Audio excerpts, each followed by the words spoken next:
Bienvenidos y bienvenidos a esta exploración profunda del mundo de los sistemas de numeración. Hoy vamos a desentrañar cómo representamos los números. Algo que hacemos, todos los días, ¿no? Pero que resulta crucial entender, sobre todo si pensamos en la tecnología que nos rodea. Vamos a analizar qué es exactamente un sistema de numeración.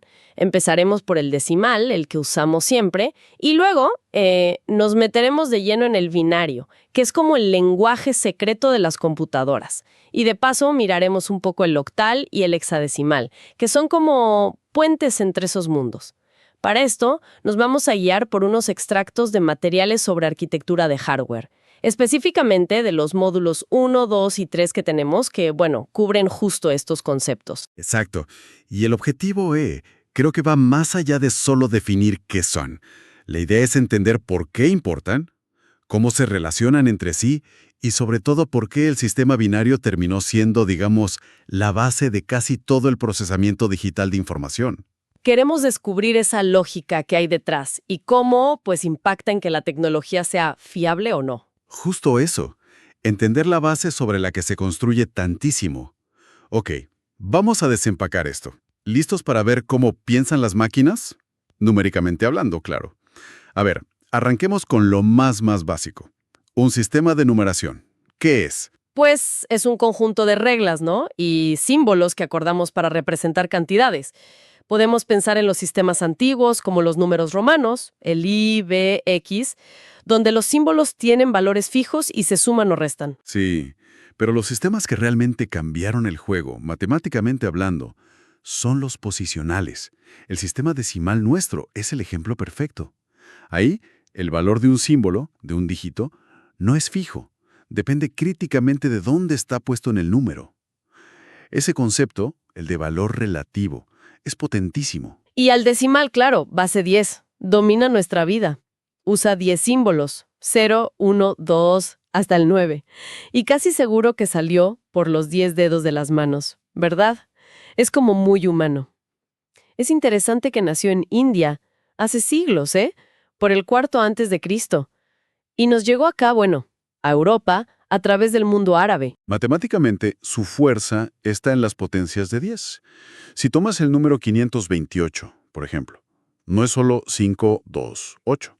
Es 5 por 10 al cuadrado, o sea, 500, más 2 por 10 a la 1, 20, más 8 por 10 a la 0, 8.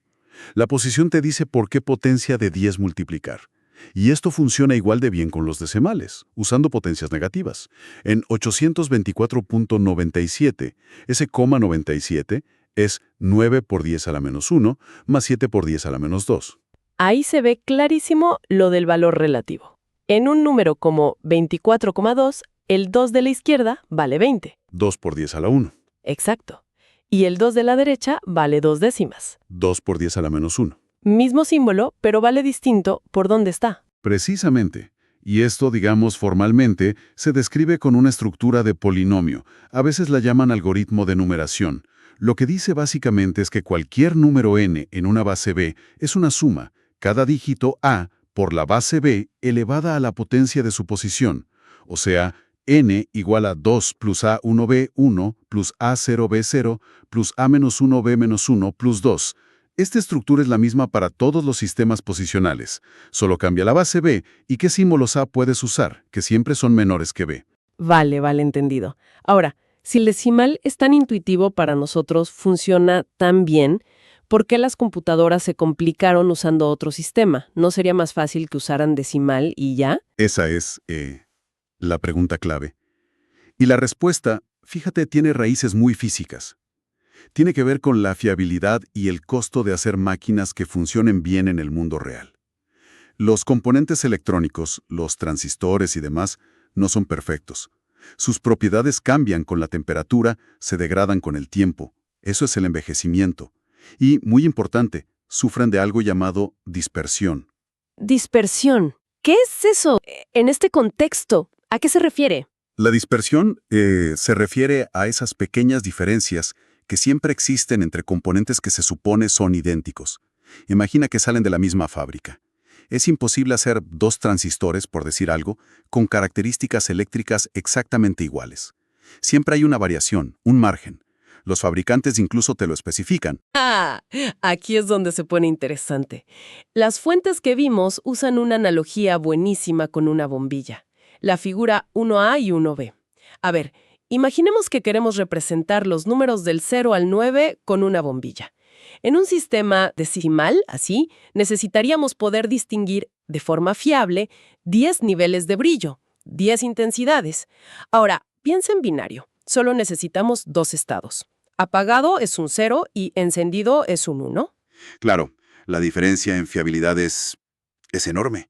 Es muchísimo más fácil, más seguro distinguir entre totalmente apagado y totalmente encendido que entre, no sé, brillo al 70% y brillo al 80%, ¿no? Y ahora métele las variables reales. La temperatura cambia y afecta la resistencia. La bombilla envejece, brilla menos. O la cambias por una nueva que por la dispersión no brilla exactamente igual. ¿Qué sistema se ve más afectado? Claramente, el de 10 brillos, una pequeña variación y ya confundiste un 6 con un 7, por decir algo. El sistema binario, en cambio, bueno, tendría que pasar algo muy gordo para confundir apagado con encendido. Parece muchísimo más robusto, ¿no? Más resistente a las imperfecciones. Exactamente. El sistema binario es, por naturaleza, más tolerante a esas variaciones e imperfecciones de los componentes físicos. Es más fácil, y más barato, construir aparatos electrónicos fiables que solo necesiten distinguir bien dos estados, como voltaje alto o bajo, o corriente presente o ausente, que construir aparatos que necesiten mantener y distinguir 10 niveles con precisión. Esa robustez es fundamental. Es lo que permitió, digamos, la revolución digital y que todo sea cada vez más pequeño. Construir las máquinas que usamos. Ok, hablemos entonces de este sistema binario base 2. Solo dos símbolos, 0 y 1. Y a cada uno se le llama bit, ¿correcto? Correcto. Bit viene de binary digit, dígito binario, y funciona con la misma lógica posicional que el decimal, pero claro, usando potencias de 2. Si ves el número binario 1011-2, ese subíndice 2 indica que es binario. Su valor en decimal lo calculas así: 1 por 2 a la 3, más 0 por 2 a la 2, más 1 por 2 a la 1, más 1 por 2 a la 0. Eso es 8 más 0, más 2 más 1, que suma 11. Así que 1011-2 es igual a 1110. Es la misma lógica, pero con base 2. Vale. ¿Y cómo hacemos para traducir entre estos mundos? Por ejemplo, tengo el número 77 en decimal. ¿Cómo lo digo en el lenguaje binario de las máquinas? Ajá. El método estándar para convertir la parte entera de decimal a binario es usar divisiones sucesivas. Divides por la base a la que quieres llegar, en este caso 2. Divides el número por 2, anotas el resto, que solo puede ser 0 o 1, y repites con el cociente que te dio. Sigues así hasta que el cociente sea 0, y el número binario lo formas leyendo los restos que anotaste, pero al revés. Del último al primero. Mira, para 77 el proceso sería: 77 entre 2 es igual a 38, resto 1. 38 entre 2 es igual a 19, resto 0. 19 entre 2 es igual a 9, resto 1. 9 entre 2 es igual a 4, resto 1. 4 entre 2 es igual a 2, resto 0. 2 entre 2 es igual a 1, resto 0. 1 entre 2 es igual a 0, resto 1. Ahora lees los restos de abajo para arriba. 1, 0, 0, 11, 0, 1. Entonces, 77 en decimal es igual a 1, 0, 0, 11, 0, 1 en binario. Ah, el método de las divisiones. Sí, creo que lo recuerdo de algún lado. Es bastante mecánico, ¿no? Y si el número tiene decimales, ponele 0,21. ¿Cómo se convierte esa parte, la fracción? Bueno, para la parte fraccionaria, el proceso es parecido pero al revés. En vez de dividir, multiplicas. Multiplicas sucesivamente por la base destino, o sea, por 2. Tomas la parte entera del resultado, que será 0 o 1, y ese es tu siguiente dígito binario después de la coma. Y sigues multiplicando, pero solo la parte fraccionaria que te quedó. A ver, con 0,21. 0,21 por 2, 0,42. La parte entera es 0. Anotamos 0. Nos queda 0,42.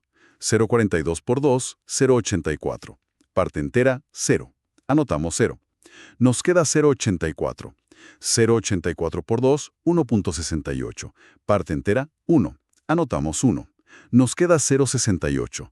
0,68 por 2, 1,36. Parte entera, 1. Anotamos 1. Y así podríamos seguir. Tomando las partes enteras en orden, nos da 0,00112. Es importante esto. Muchas fracciones que en decimal son exactas, como 0,21, en binario pueden ser infinitas y periódicas. Y si el número original es mixto, bueno, conviertes la parte entera por un lado y la fraccionaria por el otro, y luego los juntas. Entendido. O sea, para pasar de decimal a binario hay un método, ya sea dividir o multiplicar. Y al revés, de binario a decimal. Eso parece más directo, ¿o no? Sí, eso es más fácil. Es simplemente aplicar la definición posicional que ya vimos. Sumas el valor de cada posición donde haya un 1. Para 101-112, sumas las potencias de 2 donde hay unos. 2, 3 por el primer 1, más 2, 1 por el segundo 1, más 2, 0 por el último 1. Eso es 8 más 2 más 1 igual a 11, 10. Directo. Oye, una cosa que me llama la atención con el ejemplo del 77. En decimal son solo 2 dígitos, ¿no? 7 y 7.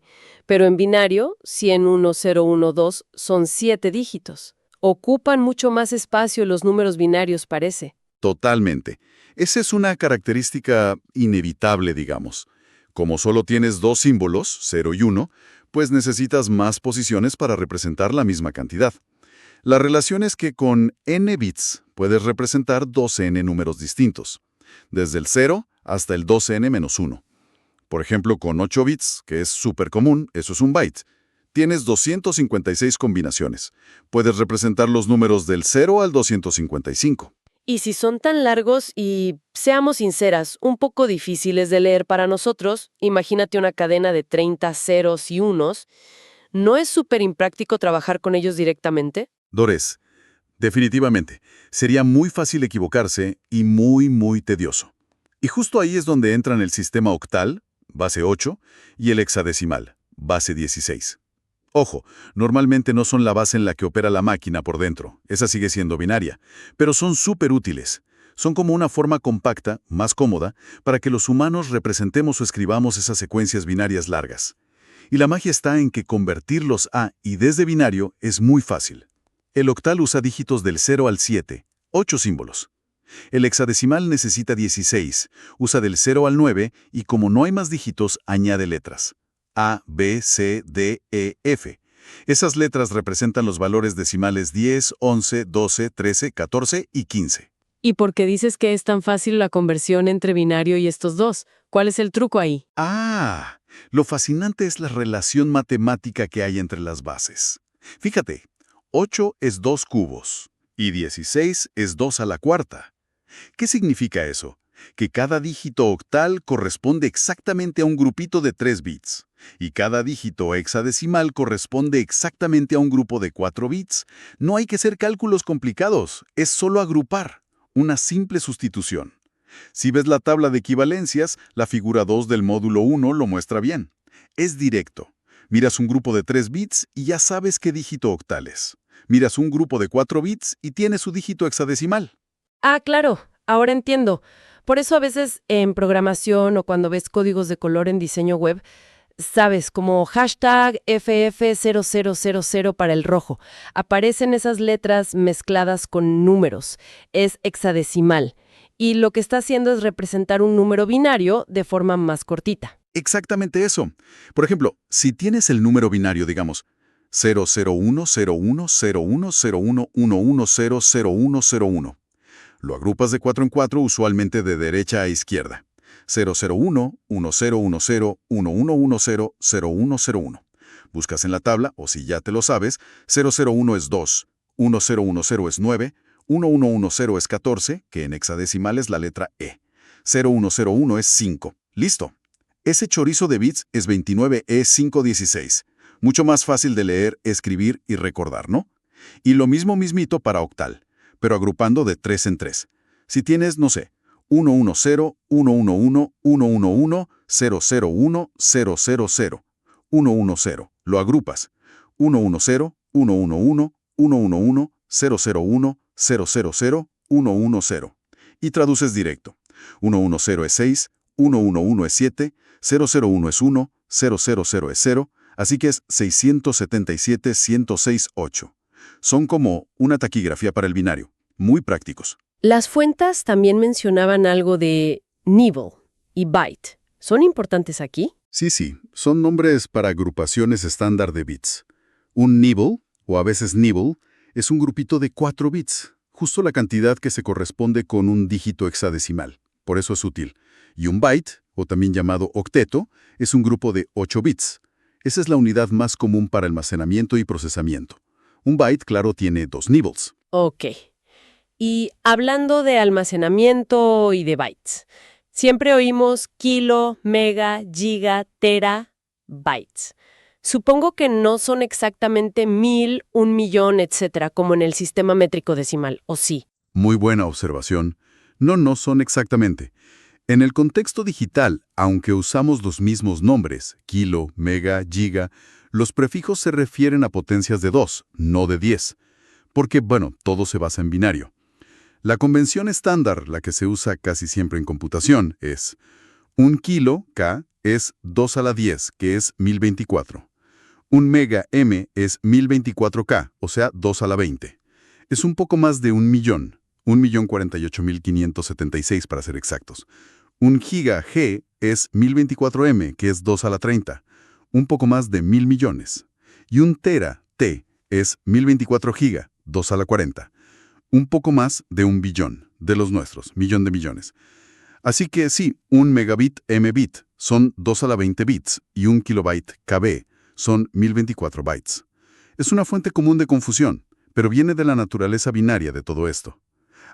Y un punto importante que no mencionamos. Aunque cambiemos de base, decimal, binario, octal, hexadecimal, las operaciones aritméticas básicas, suma, resta, multiplicación, división, siguen las mismas reglas lógicas, las que aprendimos en la escuela para base 10. Solo cambia qué símbolos usamos y cuándo nos llevamos una, por así decirlo. Esa estructura polinómica de la que hablamos asegura que la aritmética funcione igual en cualquier base posicional. Sumar en decimal, solo que con ceros y unos. Y solo para cerrar el círculo de las conversiones, entre decimal y octal también se usan métodos parecidos a los de binario, divisiones y multiplicaciones. Exactamente la misma lógica. Para pasar de decimal a octal, como la base destino es 8, divide sucesivamente por 8. Y lees los restos al revés. Por ejemplo, 122/10 a octal. 122 dividido 8 es igual a 15, resto 2. 15 dividido 8 es igual a 1, resto 7. 1 dividido 8 es igual a 0, resto 1. Lees al revés, 172/8. Y al revés, de octal a decimal, aplicas la fórmula posicional, pero con potencias de 8.